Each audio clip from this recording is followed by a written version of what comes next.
YouTube family. It's Mrs. Rains and Cameron. Cameron has a case of the giggles, so if you hear him laughing, try your best to ignore that, because what we want to talk about today is no laughing matter. No. As you can see by the title, we're talking about the day that Cameron broke his leg. It was around, I think it was June 3rd. Yeah, that's right, June 3rd. I got a phone call from his school, and one of the teachers had contacted me to say I needed to come to the school right away. She patched me through to the school nurse, who said to me that an ambulance was coming to pick Cameron up, and I immediately jumped in the car and headed to the school. So when I got there, Cameron was already in an ambulance. They were giving him morphine, and they were trying to set his leg. If you want to see what I saw at the scene, I'll show you in some pictures at the end of the video. So Cameron, tell them how you felt about, or tell them what happened, I guess, that led up to your broken leg. Well, after lunch, me and my friends decided to go and play, because there's just this activity that basically you could just play a game after lunch.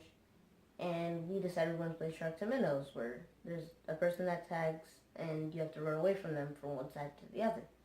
So I was a minnow, and a shark was heading full on to me, and I couldn't get out of the way. And then I just got hit, and his foot / his ankle went full on force into my ankle, and my leg was just numb in pain, and my foot was pointed the other direction, in the wrong way. So yeah, I'm going to show you guys x-rays at the end of the video, what it looked like the day of his initial x-ray, as well as the most current x-ray that we got last week. It was kind of a devastating thing because we didn't know what was going to happen. While we were at the hospital, once the ambulance arrived, they immediately got him into a room, and we, almost immediately started having, nurses checking him, because I guess the morphine they gave him was pretty strong. And it wasn't strong enough, though, because he was in a lot of pain, and he couldn't stop fidgeting and moving, because he was trying to, he was moving around trying to get comfortable, and he couldn't get comfortable because his leg at that time was still dislocated. And what I mean by that is the alignment of the leg was still off. So the specialist and the emergency doctor made the decision to go ahead and align his leg. And when they did so, they asked my husband and I to leave the room. My husband had come to the hospital probably no more than 25 to 30 minutes after we had arrived. And they asked us to leave the room because they wanted to align his leg under a mobile x-ray so they could get the best alignment possible. So the orthopedic surgeon came in, he did the alignment, they called us back into the room.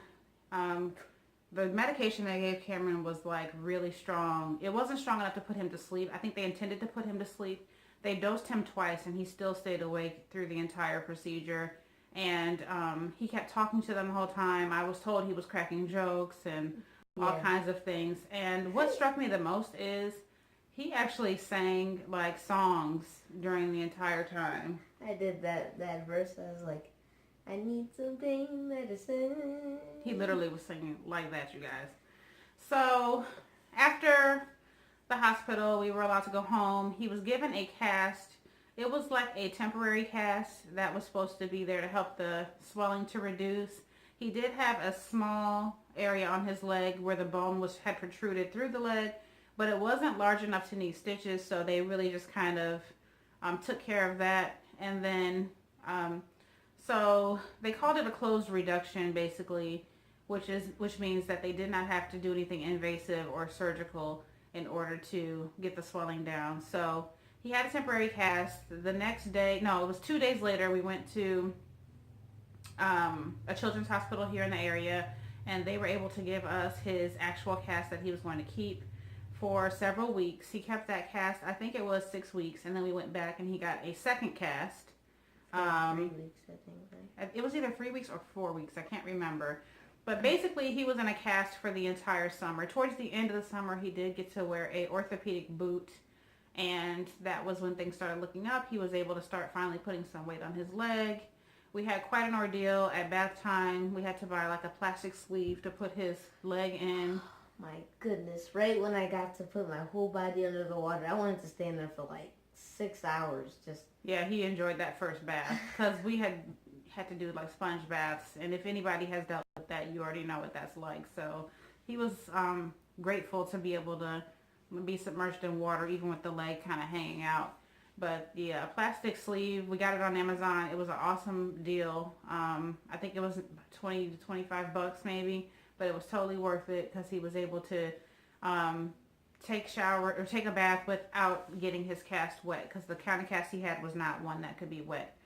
So after that, and after having the boot, then he was able to start wearing just his sneaker, and he was walking but not yet running or jumping. And so then it still took some time, but he still was able to do some stuff towards the end of the summer. We took a trip up to Hershey Park, and he was able to ride some coasters and have a good time there. And then all the while doing physical therapy, using strength bands. And then he is now somewhat back to normal. He's running and jumping like normal. He has a full range of motion. The pain is pretty much gone away. He does have a pass for school, though, to leave class a few minutes earlier, because he does have a fairly large campus to walk back and forth to his classes. And there are some classes that are on different levels. There's 3 levels. No, there's 2 levels, I'm sorry. There's the main level, and then there's the lower level. And so his classes are end to end, so he needs to be able to get there on time. So I think the pain is somewhat subsided. We went to an updated appointment last week, where we were told that we're still waiting to see whether or not he will need surgery, because it was a growth plate injury. So, you know, we definitely covered your prayers. If you're able to pray for him as you think about it, that would be great. We just really are looking forward to, you know, finding out that he's growing and that he does not need surgery.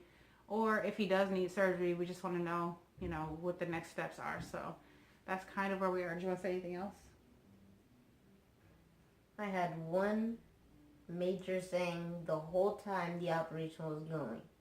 I don't know where I got it from, but it seems to be that when they try putting you under a tiny bit, you just say random stuff. And my one saying was, yow, I'm parched. Yow, I'm parched. We don't know where it came from, why he kept saying it. Because you have to, the medicines they give you, it makes you throw up. So you have to wait 6 hours just for them to be able to use the medicine so that they can do the operation. So it just, my mouth was completely dry, and then... So what he means, not operation, he means the procedure of aligning the leg. But yeah, it took a while for him to, they couldn't seem to put him under. And I think I was told because he's so very high strung naturally that it was probably difficult. Plus they had to kind of gauge it with his weight and all of that. When you're under 80 pounds, they had to kind of figure out what the best amount of medication would be to give him to not make him sick. And they had to give him anti-nausea medicine, as he talked about, but he kept saying, yow, I'm parched. And he said it so much to where we were just like, I hope we never have to hear this again. So that's about it. We just wanted to tell you about our broken leg story. Stay tuned for videos at the end. Put God at the head of all you do, and we'll see you on the next one. Bye. Say bye, Cameron. Ciao.